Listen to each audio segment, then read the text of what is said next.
Pero si la pregunta es fuerte, la respuesta es más atrevida y más audaz. Se pregunta él, ¿cuál es lo que diferencia a un cristiano de uno que no lo es? En definitiva, ¿en qué consiste ser cristiano si queremos coger el toro por los cuernos y decir exactamente es esto es lo fundamental, esto es lo esencial? Si se da esto, hay cristiano. Si no se da, no hay cristiano. Y dice él, fijaos, un teólogo de la categoría de Benedicto XVI, antes cardenal Ratzinger, dice, primero, lo esencial del cristianismo no son las verdades que se creen, son muy importantes, pero no son lo esencial. Lo importante del cristianismo no son actos de comportamientos de carácter religioso, que usted vaya a misa o deje de ir, que usted sea amigo de peregrinaciones y vaya a los santuarios, todas esas cosas, que usted haga ayuno y abstinencia en los tiempos de Cuaresma, todo eso es importante, pero no es lo principal. Y tampoco es lo principal el tener unas determinadas conductas morales. Ojalá las tuviéramos y estaríamos todos mejor, pero con no ser corrupto, con ser una persona leal y digna de que se fíen de él, con ser una persona trabajadora, con ser una persona solidaria, con eso tampoco se es cristiano todavía. Falta lo principal y lo esencial. Entonces, ¿cuál es lo esencial? Según el Papa Benedicto, y dice él, el cristiano se diferencia de uno que no es cristiano no porque sepa, no porque se comporte, sino porque ha habido un hecho, un acontecimiento en su vida. Y ese acontecimiento es el encuentro personal con Jesucristo. ¿Usted se ha encontrado personalmente con Jesucristo? Usted es cristiano. Es que mire, yo soy muy devoto, yo soy muy buena persona, pero no se ha encontrado con Jesucristo, no es cristiano todavía, le falta lo principal. Entonces, el anuncio nuestro lo que intenta es facilitar el encuentro personal con Cristo. ¿Por qué? Pues porque cuando se produce el encuentro personal con Cristo, Cristo tiene una capacidad que es que cuando se le conoce, seduce, atrae, no se puede menos ya de seguir pendiente de él. Todos tenemos la experiencia de habernos encontrado alguna vez en la vida una persona que tiene una personalidad de tal calibre y de tal tamaño que cuando la conoces dices, esto es otra cosa. Y ya te interesa ver quién es, conocer su vida, ver dónde ha estado, dónde ha estudiado, qué ha hecho, qué le pasa, cómo siente. Pues cuando se da el encuentro personal con Cristo, enseguida aparece esto que tiene Jesús, que es la capacidad de seducir, de entusiasmar, de llenar lo más profundo del hombre, los deseos más hondos de su corazón. Todo eso empieza a encontrar sentido y se siente uno satisfecho cuando se ha encontrado con Jesucristo. Y la segunda cosa es que se da una conversión radical de la vida. No es un cambio más o menos importante, sino que es en mi vida, a partir de ahora, si yo me he encontrado verdaderamente con Cristo, el centro va a ser Él y todo lo demás gira en torno a Él, que es distinto. En nosotros muchas veces Cristo ocupa un lugar y además importante, porque nosotros somos buenos creyentes y buenos practicantes. Pero amigo, ahora en Cuaresma nos tenemos que preguntar, ¿ocupa el lugar central? ¿O el lugar central lo ocupa tu familia? El lugar central lo ocupa tu trabajo, el lugar central lo ocupa tu economía. Entonces no es Cristo. Y otra característica del encuentro con Cristo es que Cristo siempre abre horizontes nuevos y más altos. Los apóstoles eran pescadores, no se les había ocurrido otra cosa y no aspiraban más que a ser buenos pescadores de peces. Pero Jesús les invita a hacerles pescadores de hombres, les sitúa en otra dimensión más alta, con más amplios horizontes. Cuando uno se ha encontrado con Cristo, ha experimentado eso que es que sus horizontes se le amplían, se le abren. Eso es lo que tenemos que hacer cuando evangelizamos, ayudar a que la gente se encuentre con Jesucristo. ¿Y a quién tomamos como referencia? Pues tomamos como referencia a los primeros cristianos, Los primeros cristianos eran muy poquitos. ¿Y cómo es que la Iglesia creció y creció a un ritmo muy importante, grande? ¿Qué es lo que tenían los primeros cristianos?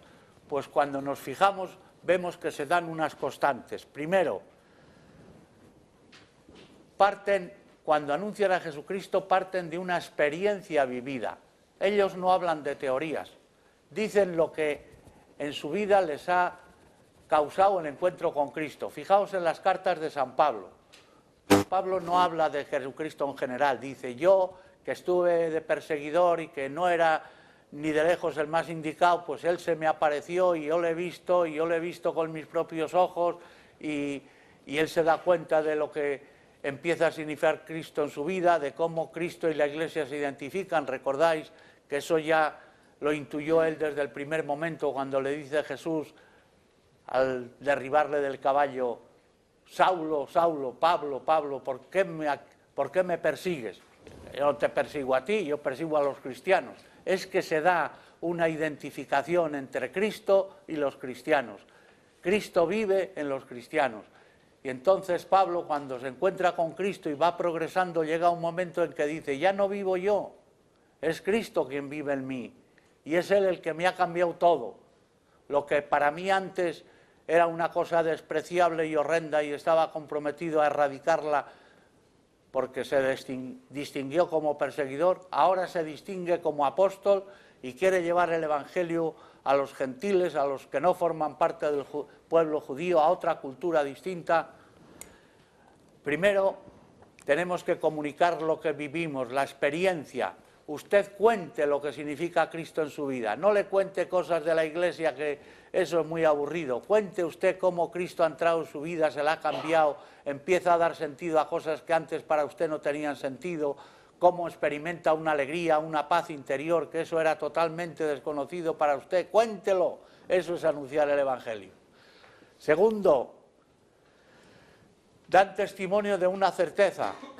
No dicen: no sabemos si Cristo parece ser que está vivo. No, dicen: Cristo está vivo, Cristo ha resucitado.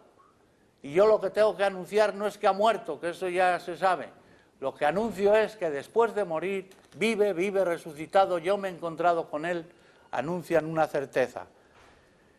Se sientan también enviados para una tarea. La primera Iglesia sabe muy bien el mandato de Jesús: id y evangelizad a todos los pueblos. Por otra parte, están dotados de una seguridad: yo estoy con vosotros siempre hasta el fin del mundo. Esto es la fuente de nuestro consuelo y de nuestra paz. Ahora ya veis que la situación está muy agitada en muchos órdenes y que la gente a veces está llena de miedo. ¿A dónde vamos a ir? ¿Qué va a ser de nosotros? Todavía es posible esperar, no se va a ir todo al garete. Los cristianos estamos seguros de que cualquiera que sea la situación, Cristo sigue con nosotros, no nos abandona. Él va en la barca de la Iglesia, Él está en el mundo de hoy, no lo ha despreciado ni lo ha dejado de su mano, y que por muchas circunstancias adversas que puedan venir, la fuerza nos viene de que Cristo está con nosotros y nos acompaña. Y por último, la otra característica de la primera evangelización es que saben que no actúan por su cuenta, que cuentan con la fuerza del Espíritu Santo. Recibiréis el Espíritu Santo, dice Jesús, y seréis mis testigos en Galilea, en Judea, en las diversas partes de Palestina, pero también en otras partes del mundo, y nosotros nos sentimos movidos por el Espíritu Santo. Cuando uno empieza a hacer los primeros pasos en el apostolado, en dar a conocer a Jesucristo, ¿cuántas veces tenemos que reconocer? Fíjate, yo había pensado que lo iba a llevar por este camino y por el otro y que iba a hacer este razonamiento. Resulta que ha sido todo lo contrario y en cambio resulta que esto sí que ha dado resultado y la persona ha quedado tocada y convencida, y otras veces que lo llevaba yo y que todo me ha salido perfecto según mis planes, pues resulta que no ha sido eficaz. ¿Por qué? Pues porque no contabas con el Espíritu Santo. El Espíritu Santo es el que hace la labor principal. Todo esto lo digo porque ahora, ante la nueva evangelización, nosotros tenemos que hacer lo mismo, contar lo que vivimos, nuestra experiencia, no contar lo que sabemos, ya vendrá después, Segundo, estar conscientes de que anunciamos certezas y no incertidumbres y dudas, que Cristo está vivo y que ha resucitado. Tercero, que sabemos que nos obliga una tarea, un mandato del Señor, id y anunciad, que contamos con la fuerza del Espíritu y que estamos llamados a ser testigos de Jesucristo en el mundo de hoy. En esta labor de la nueva evangelización, ¿qué tarea les corresponde a los seglares? Y quisiera solo deciros un par de cosas. Primera, hay una afirmación muy fuerte de los obispos de España en un documento que se llama Cristianos, laicos, Iglesia en el mundo. Os lo voy a leer, una cita que es breve, pero que veréis que se puede decir más alto, pero más claro no. Decían los obispos de España en ese momento: en un mundo secular, los laicos, hombres y mujeres, niños, jóvenes, ancianos, son los nuevos samaritanos, protagonistas de la nueva evangelización. En la nueva evangelización los laicos no son artistas de segunda categoría, son protagonistas, con el Espíritu Santo que se les ha dado. El Espíritu Santo impulsa a los evangelizadores y hace que se conviertan, comprendan y acepten el Evangelio que se les propone. Otra frase para guardar bien en la memoria: la nueva evangelización, decían los obispos, ¿se hará sobre todo por los laicos o no se hará?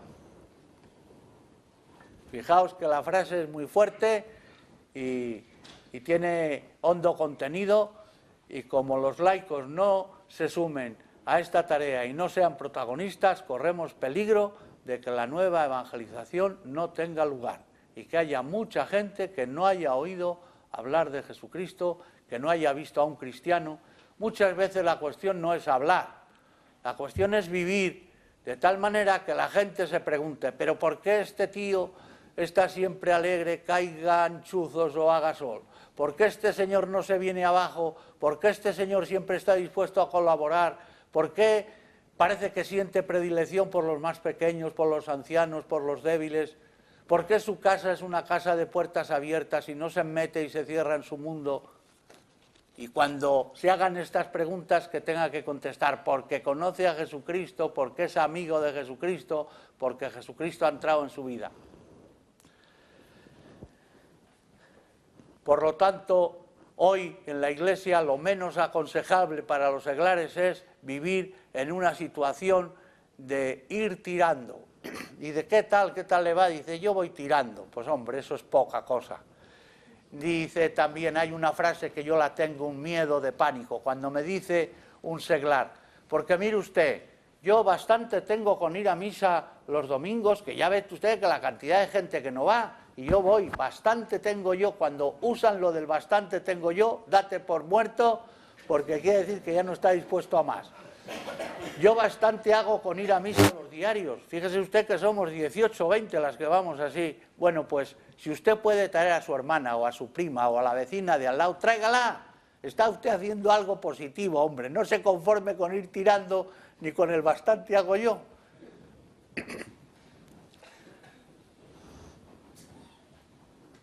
La evangelización no es cuestión solamente de palabras, y sobre todo es dar testimonio en el mundo, en la vida de familia, en el trabajo, en la diversión, en la vida cultural, en la medida en que tú puedes hacerlo y tú te mueves ahí. En todo eso es donde el seglar tiene su mundo propio de apostolado y de trabajo en la Iglesia.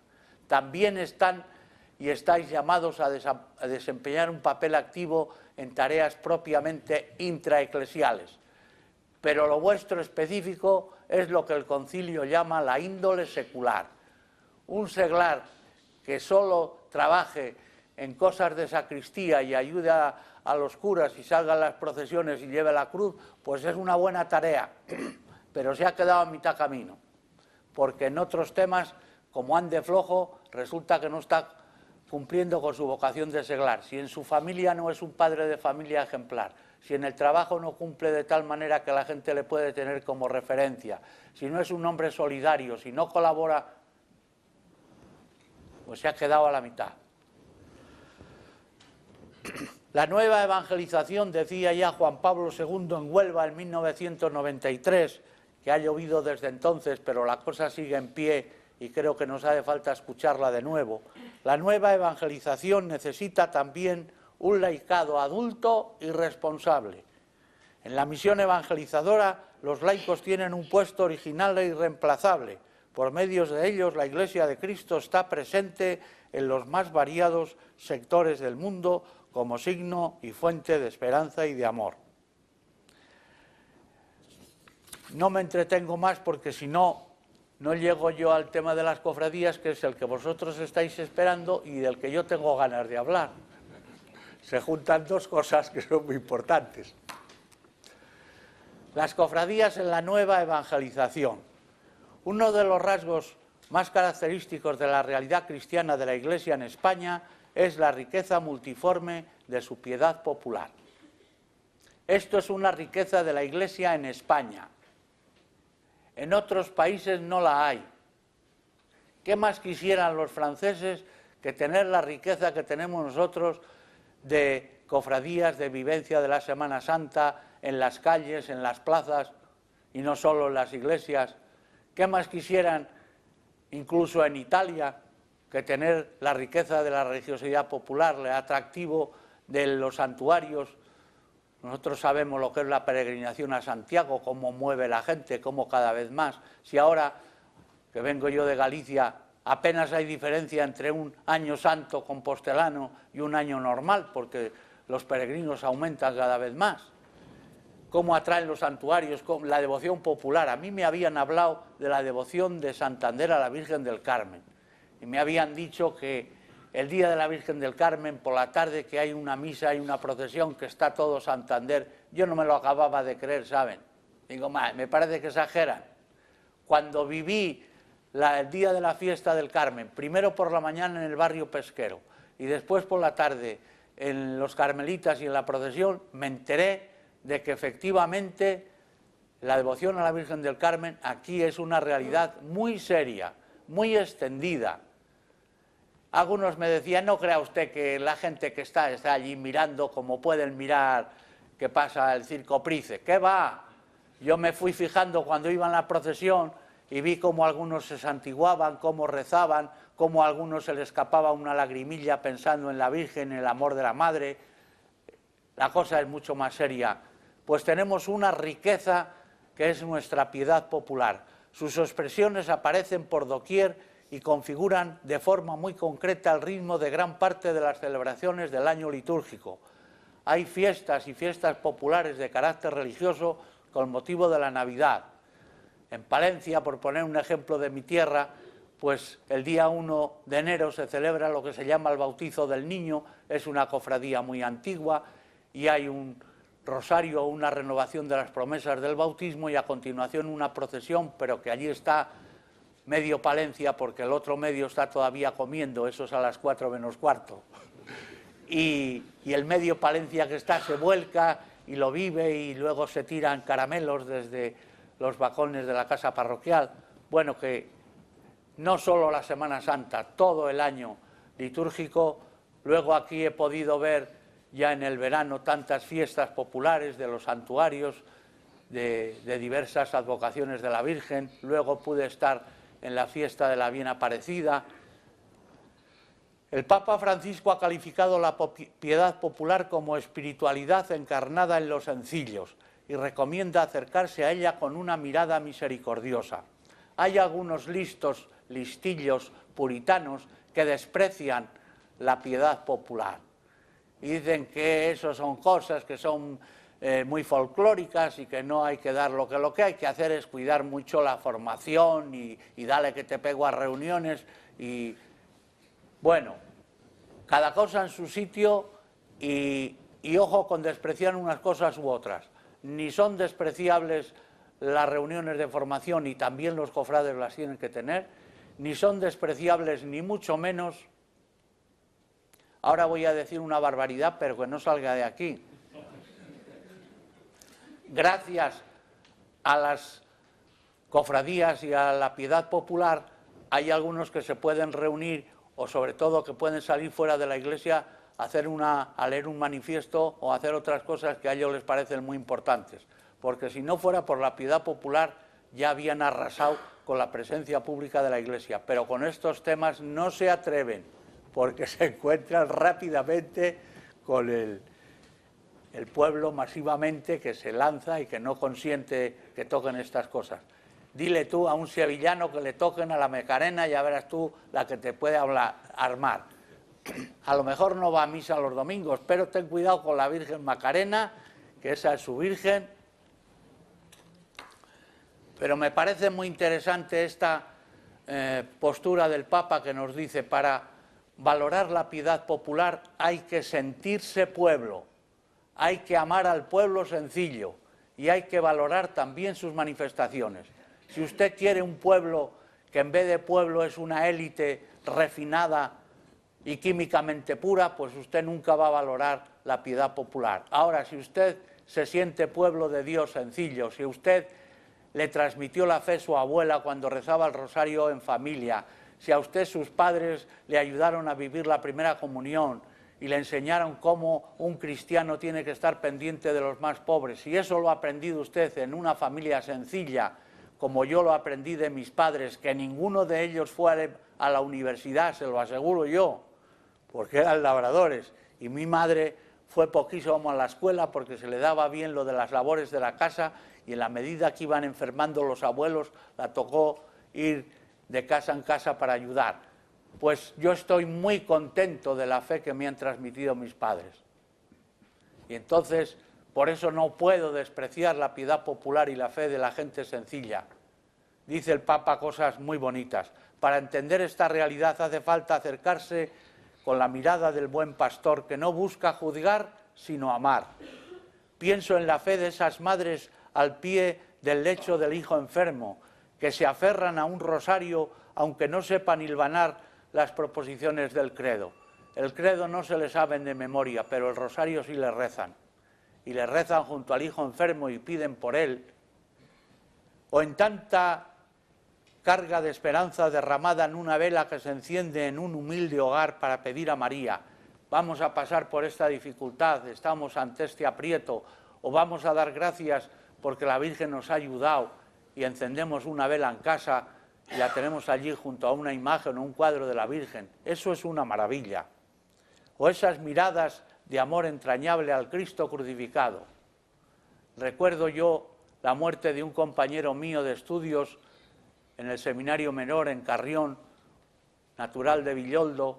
Murió de repente, estábamos en clase, le dio un derrame cerebral y le llevaron a su cuarto pensando que estaba enfermo, pero llegó muerto y ya no hubo solución.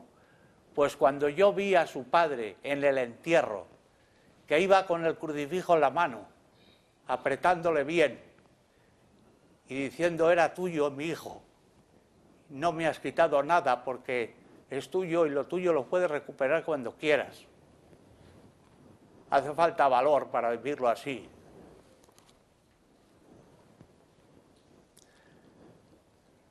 Todo esto, esta riqueza de la devoción popular, no es solo para uso interno de nosotros, sino también para darlo a conocer y para que nuestras actividades tengan un carácter evangelizador. Demos a conocer quién es Jesucristo para nosotros, cuál es lo que nos aporta la fe.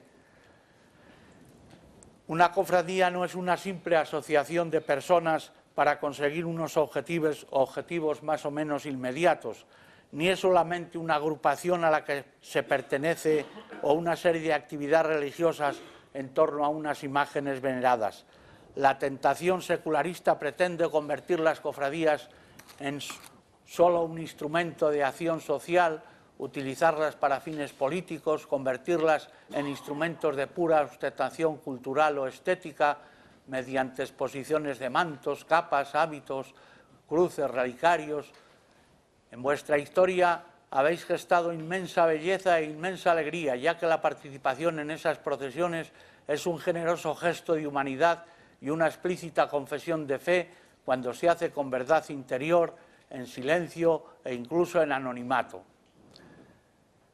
para meterse con los cofrades hace falta pensárselo dos veces, porque hay algunos, me lo contaron a mí en Ferrol, y lo sé de buena tinta, que cuando en su empresa piden ya días de vacaciones para poder participar en las actividades de su cofradía en Semana Santa, hay gente que les señala con el dedo y que les tacha de anticuados, pero ellos se ríen de todo eso y siguen participando y siguen cogiendo días de sus vacaciones para participar en la Semana Santa.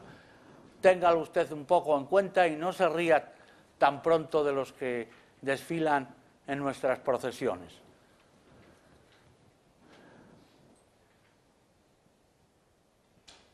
Luego también un acto de humanidad. A mí me dijeron cuando llegué a Ferrol, allí ya sabéis que es muy importante la Semana Santa, y entonces algunos detractores me decían, luego es que van los niños y van repartiendo caramelos y estampas y es un...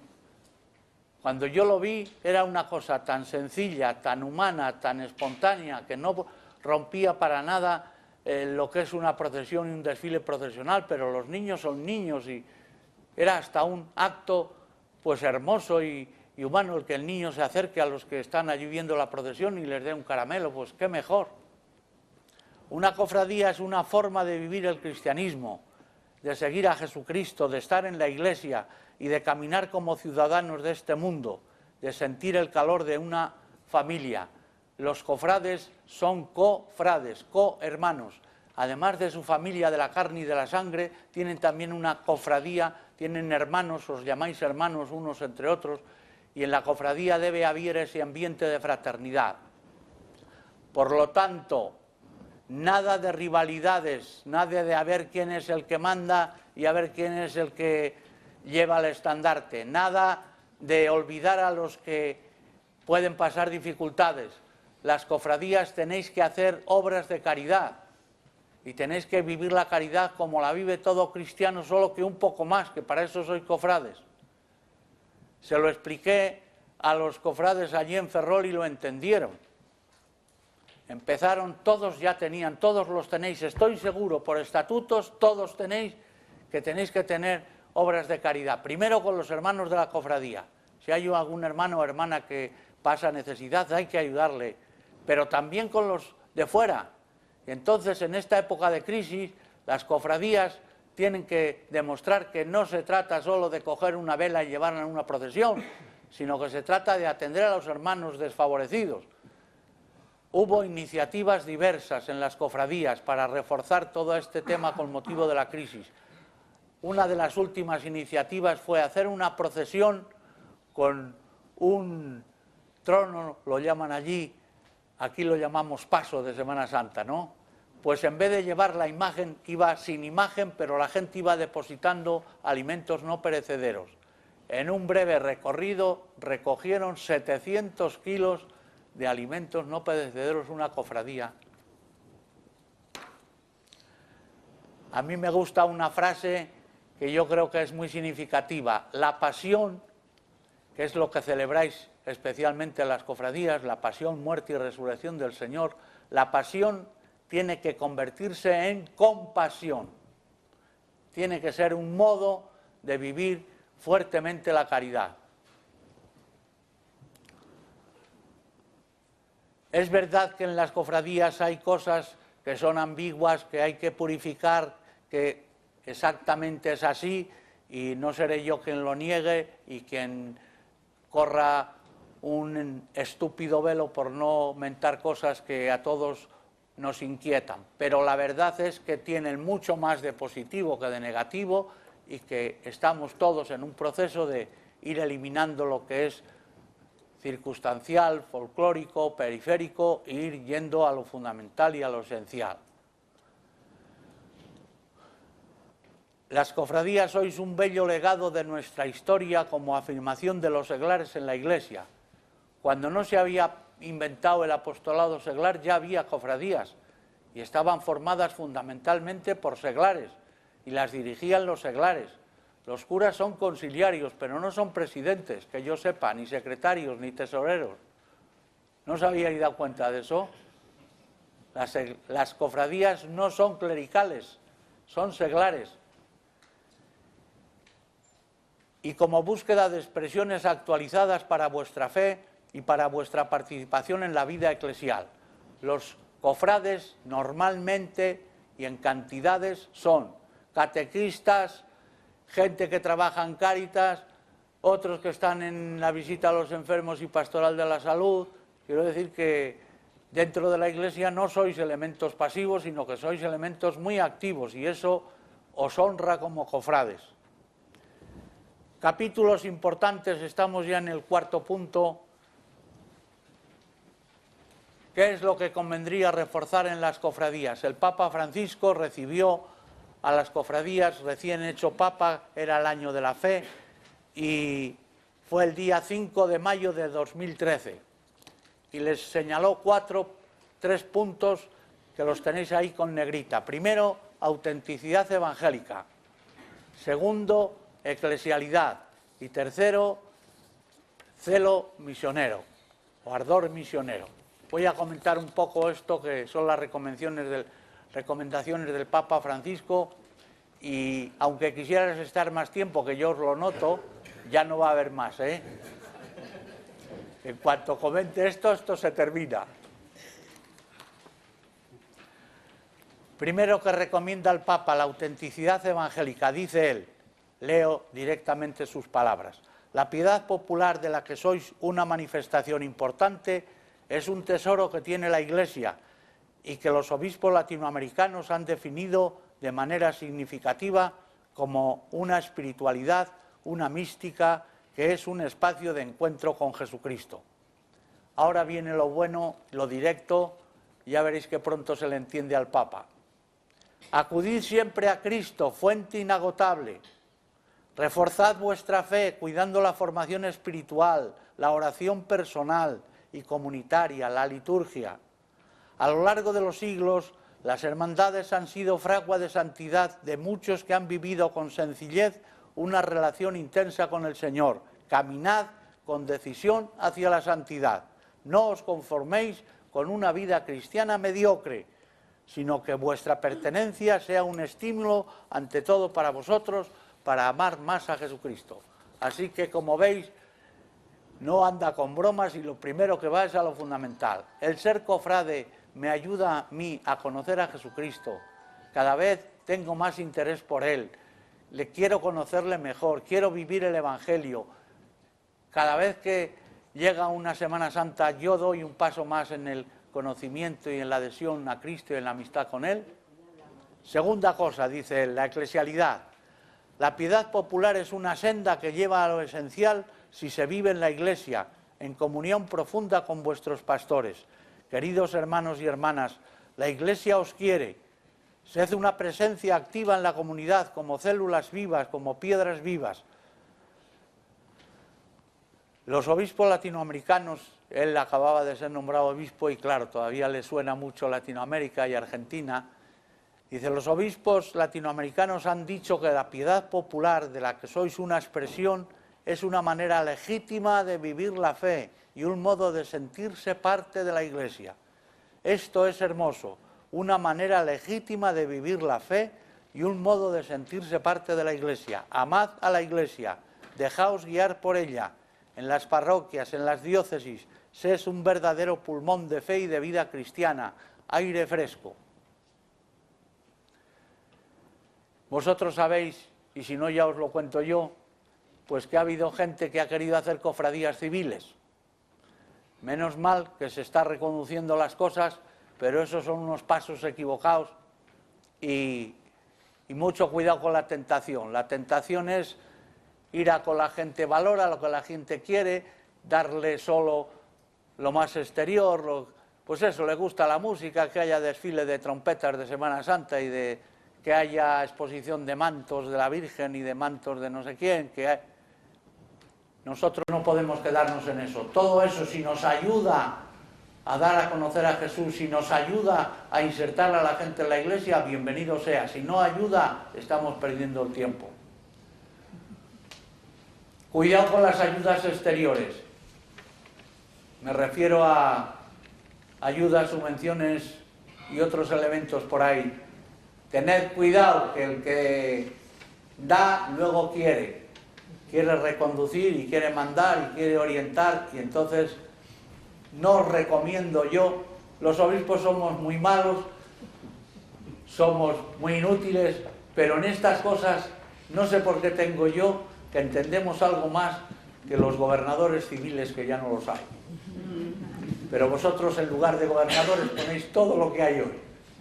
Y que los sacerdotes, por inútiles que sean, seguid sus recomendaciones, que normalmente van encaminadas a haceros crecer como cofradías y no a despistaros en cosas culturales, turísticas, que no llevan a nada, porque al final eso, como falle la identidad propia de una cofradía, a los 4 días ha desaparecido. Siento mucho decirlo así, pero yo es que estoy convencido y además lo he visto y ya de esto doy fe.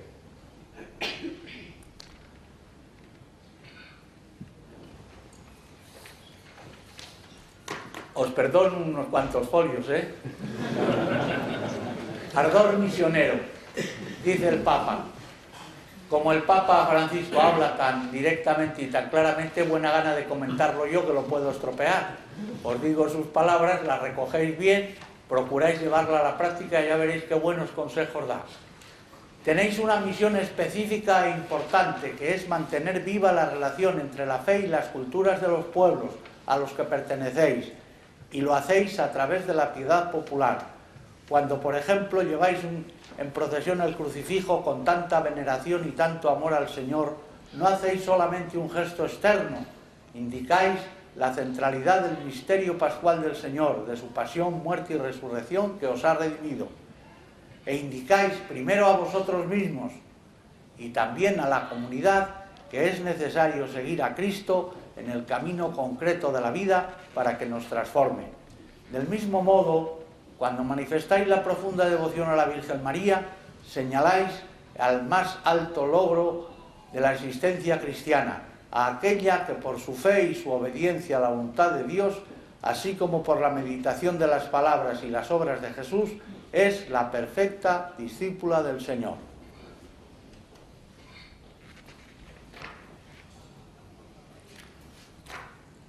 Otra hoja que me paso y voy al final.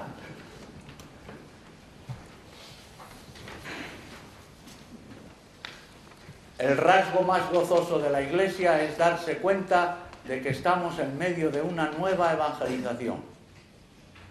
El Papa Francisco comienza el primer capítulo de la exhortación apostólica Evangelii Gaudium, que es su programa como Papa.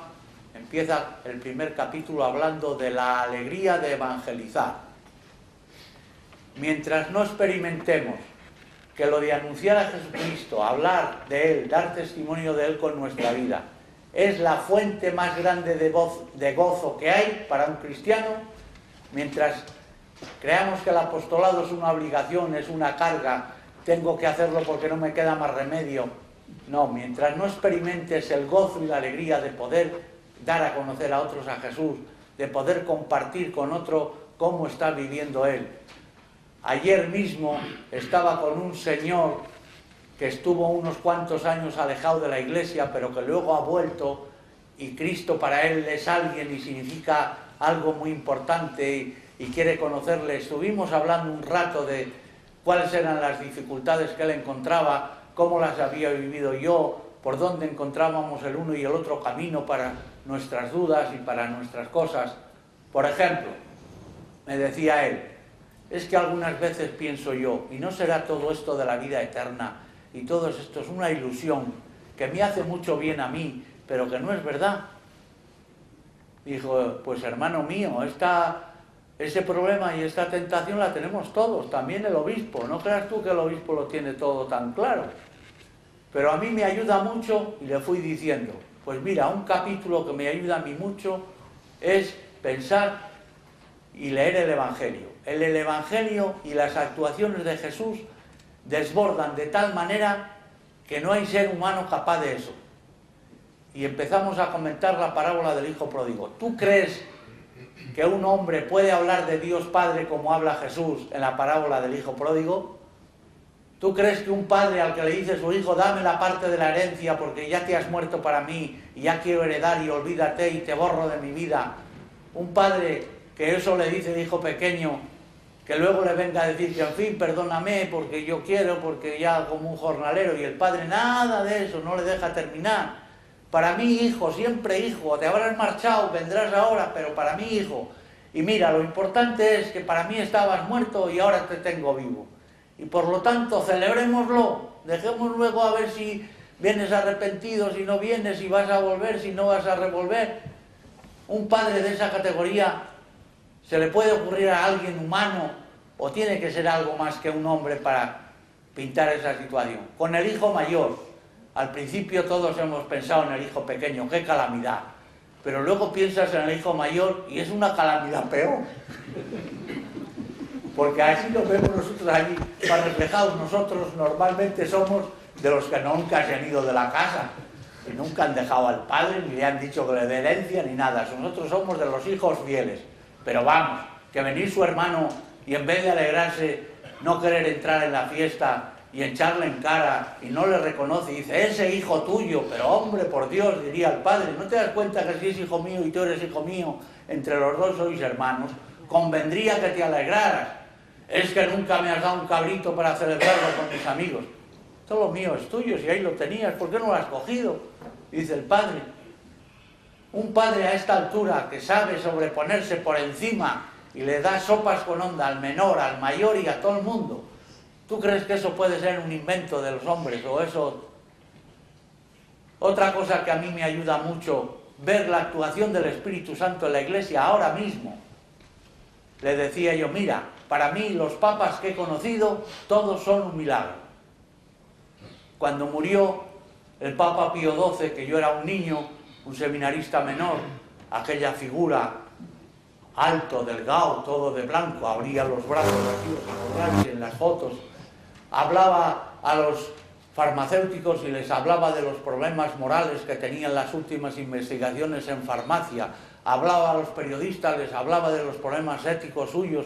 Un hombre, ¿quién será capaz de coger la herencia de este Papa? Y vino Juan XXIII, un hombre mayor, gordito, simpático, bueno, y la gente dijo, pues este es un Papa de transición, no sabe, este no va a hacer nada. Pues no le va a dar tiempo y además tampoco es que haya descollado por ninguna cosa importante.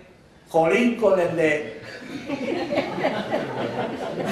que iba a ser de paso y el que no iba a hacer nada. Primero convoca al Concilio Ecuménico Vaticano II, un concilio ecuménico para convocarle hace falta atarse bien los pantalones. 2.500 padres conciliares, 2.500 obispos de todo el mundo. Luego os cuento más del concilio o ya no. El Concilio Vaticano II tuvo esta característica. Como ya los medios de comunicación habían avanzado, pues hubo muchos obispos de todo el mundo que participaron, estaban todos convocados, algunos no pudieron porque estaban todavía con el telón de acero, pero hubo muchos, 2.500. Lo que habían preparado como materia para empezar, como documento de trabajo para el concilio, lo rechazaron de plano y dijeron que ellos no querían ni hablar de esos temas, ni hablar del modo que estaba tocando esos temas los documentos preparatorios.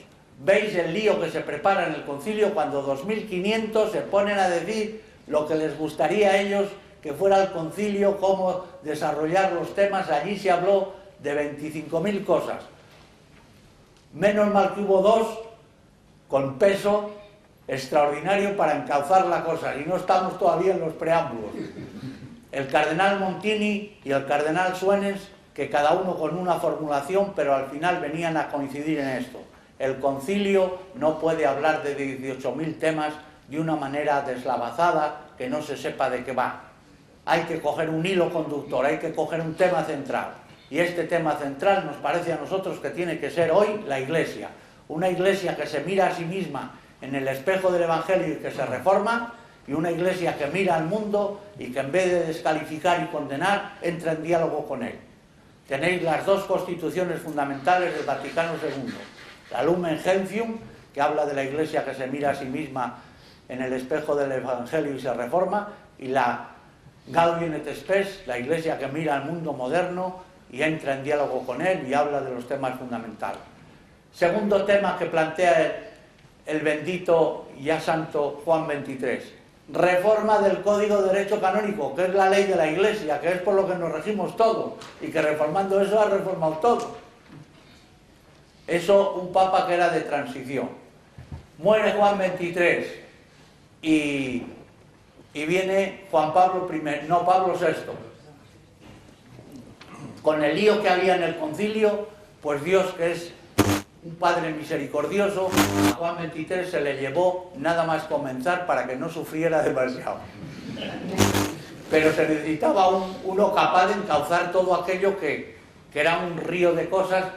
Bueno, pues el Espíritu Santo pone de papa a Pablo VI, un hombre con una cultura extraordinaria, no solo eclesiástica, sino profana, con una capacidad de expresar las cosas. Yo fui de estudiante me encantaba ir a las audiencias de los miércoles, porque era una catequesis donde hablaba de los temas más profundos, con un lenguaje asequible al hombre de hoy, daba gusto escucharlo. Bueno, pues no solo tiene que llevar adelante el Vaticano II, termina felizmente, las cosas se aprueban por la inmensa mayoría de los padres conciliares, bueno, pero luego viene el posconcilio, y al buen Pablo VI le tocó pues sufrir las consecuencias del haber abierto una de las puertas, que era la secularización de los curas.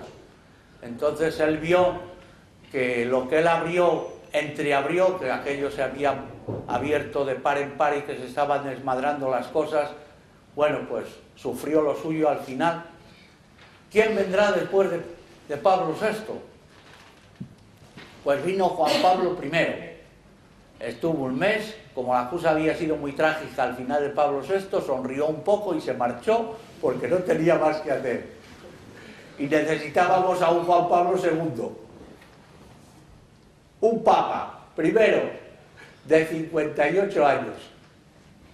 Para ser papa a los 58 años hay que tener mucha carrera detrás, ¿verdad? Segundo, no italiano, después de una larga serie de papas italianos. Y tercero, del telón de acero, por si acaso la cosa era poco complicada. Y a Juan Pablo II le toca pues seguir poniendo en su cauce la aplicación del Concilio Vaticano II, y cómo lo va haciendo en cada tema de la Iglesia importante. Hay un documento del Papa Juan Pablo II que es imprescindible conocer si quieres enterarte de qué va el asunto. A mí es que me interesa la catequesis, pues como no conozcas y hayas leído la catequesis Tradende del Papa Juan Pablo II, vas perdido.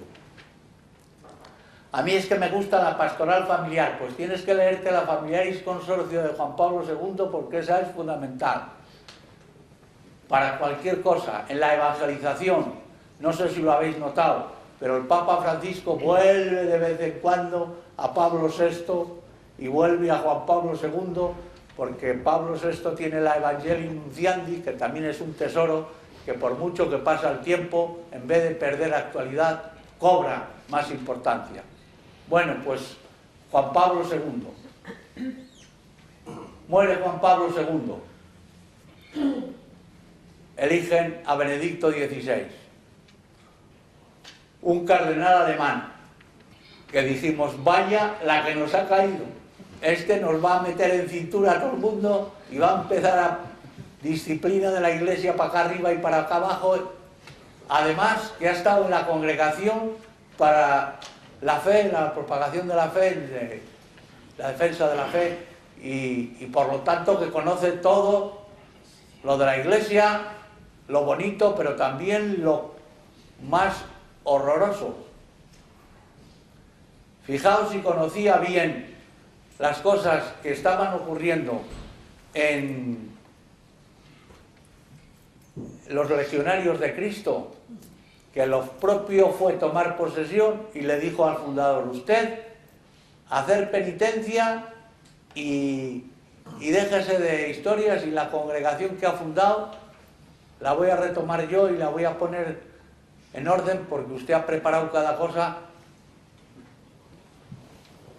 Se sabía, se medio sabía, se ocultaban, no se atrevían, pero el Papa Benedicto desde que entró, en lo de la pederastia, ¿os acordáis? Desde el momento que hubo este problema, él dijo, tolerancia cero, aquí no anden ustedes con broma, que este es un tema muy serio. Bueno, pues este es Benedicto XVI, pero en vez de ser el Papa alemán que nos iba a poner en todo en fila india, resulta que primera encíclica, Dios es amor, la primera sorpresa, la segunda sobre la esperanza y la tercera sobre la fe, o la cuarta, aquella ya que publicó Francisco, pero que la había escrito mayoritariamente él, y que sobre todo cuando se le conocía en el tú a tú, pues era un hombre que era todo lo contrario de lo que nosotros habíamos, la figura que habíamos hecho, un hombre sencillo, afable. Había dicho que iba a terminar a 1:30 y han pasado 3 minutos, me perdonan ustedes, pero dije que terminaba y termino. Me falta lo del Papa Francisco para otro día.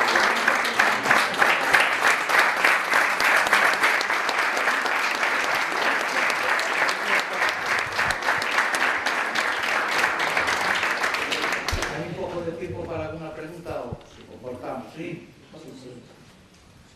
Habla del Papa. 10 minutillos, porque si no luego...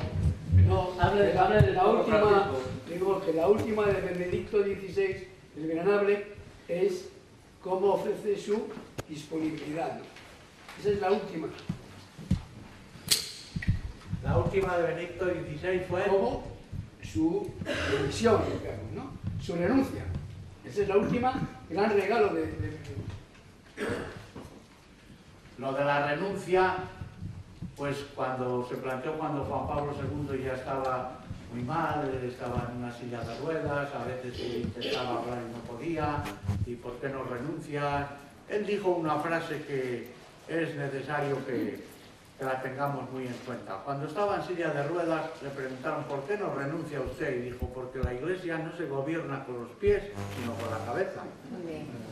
Pero más importante fue otra cosa, que es ¿y por qué Cristo no se bajó de la cruz? Bueno, esas cosas son para hacer pensar, porque si no empezamos a caer en planteamientos puramente humanos de que si la imagen que da, que si la imagen que no da.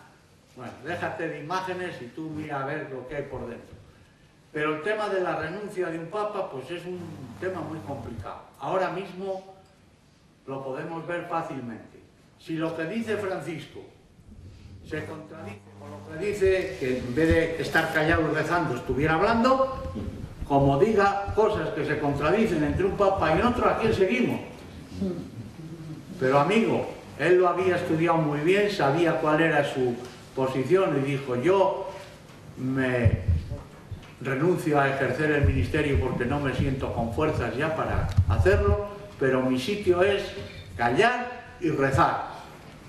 Y ahí le tenéis metido en un monasterio dentro del Vaticano, únicamente de vez en cuando asiste a una ceremonia religiosa, el Papa Francisco y él se ven y hablan. ¿Cómo no van a hablar? Teniendo la posibilidad de que tienes uno al lado que tiene experiencia, es como si va un coadjutor y el ingenuo de él se cree que no tiene nada que consultar al párroco, pues se expone a meter la pata cientos de veces. Consulta, que si luego harás lo que tengas que hacer, pero consulta que tienes a mano uno que te puede ser. Y luego la cosa de estos gestos tan bonitos, una encíclica que la ha escrito Benedicto XVI, que ahora cuando se publica y cuando la ha terminado no puede publicarla como papa y no es magisterio porque él ya ha renunciado, pero dice Papa Francisco, no me importa, pongo yo 4 cosillas que no es nada, pero ya la firmo yo y esto es doctrina de la Iglesia y magisterio de la Iglesia y la Lumen Fidei es documento magisterial. Bueno, pues esta relación de los papas entre sí y esto es un tema que a mí me ha hecho pensar que las cosas no eran tan fáciles. Menos mal que hemos tenido la suerte de que tenemos 2 papas grandes y que no se andan con bromas ni andan a ver quién dice blanco y quién dice negro y que cada uno sabe cuál es su función y ya veis que lo respetan al milímetro. ¿Alguna cosa más? quedado con las ganas de hablarnos del Papa Francisco. Es que yo ando hoy un poco flojo de oído porque he tenido catarro y me ha afectado. Hablar del Papa Francisco, Se ha quedado- ya es el último. Se ha quedado usted con ganas y nosotros Bueno. también de escuchar.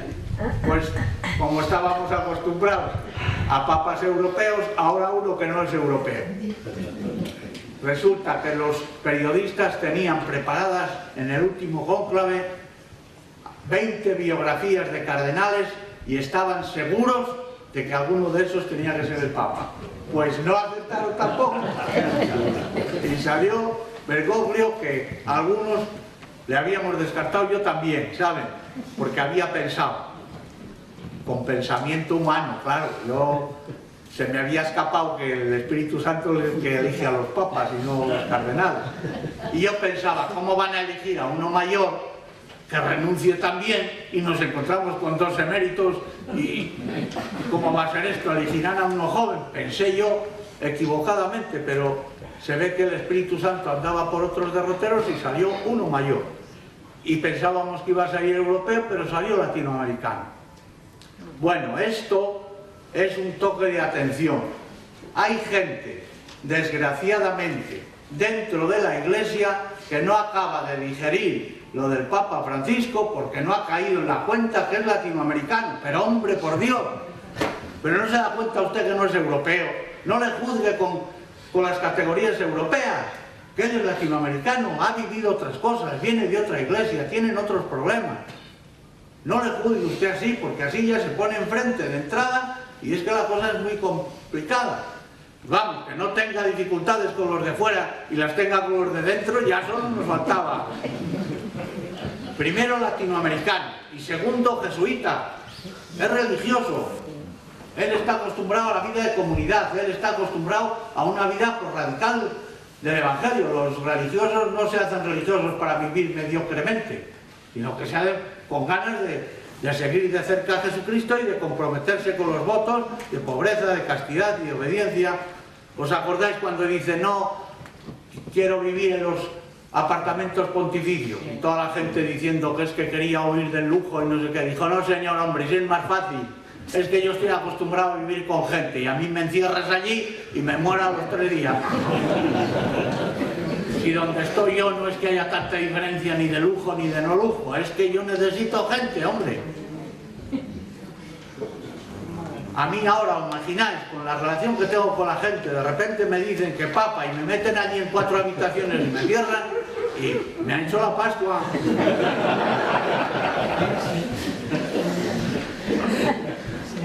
La espiritualidad que tiene, pues es profundamente jesuítica. Respeta, anima, conoce, valora otras espiritualidades, pero él está formado en la espiritualidad de San Ignacio. Y entonces no lo oculta y hace bien. ¿Por qué va a tener que ocultar que es hijo de San Ignacio? ¿Es alguna vergüenza?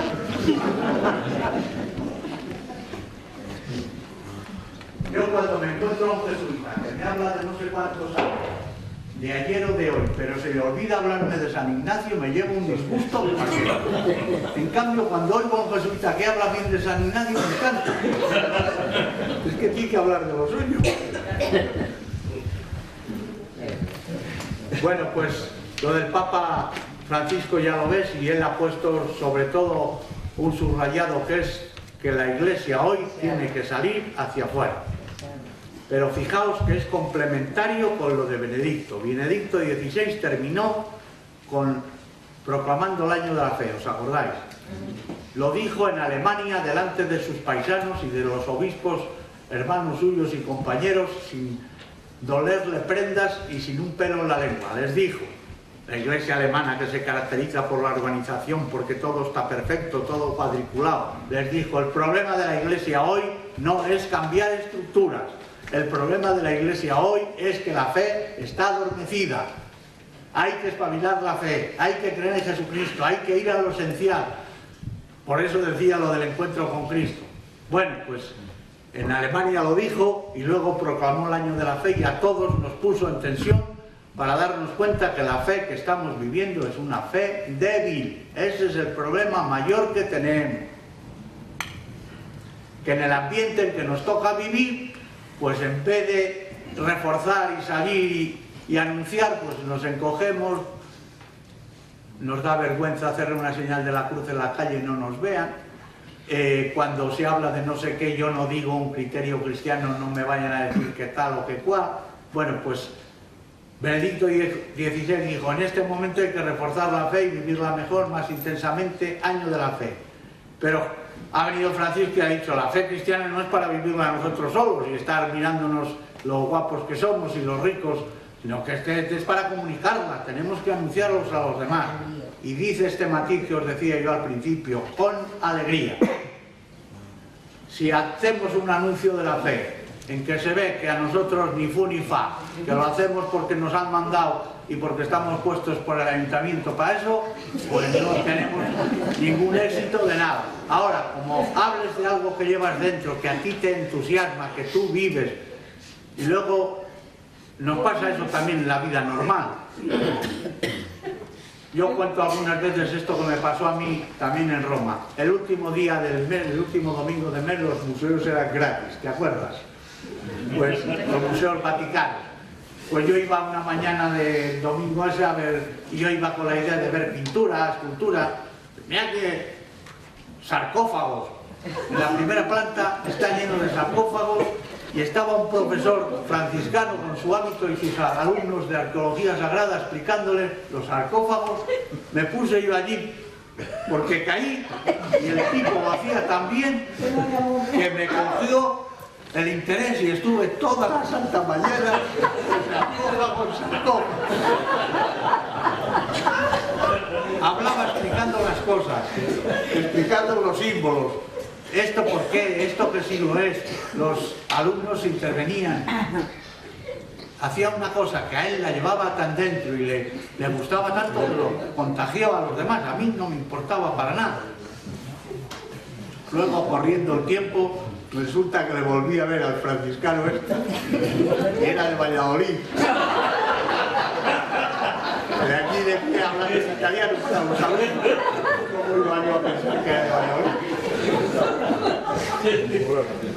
Cuando hablemos de Jesucristo, aunque sea poco, pero hablemos con tal convencimiento, con tal pasión, con tal interés, que la gente, aunque no les sonara para nada, diga, por lo menos hay uno que está convencido.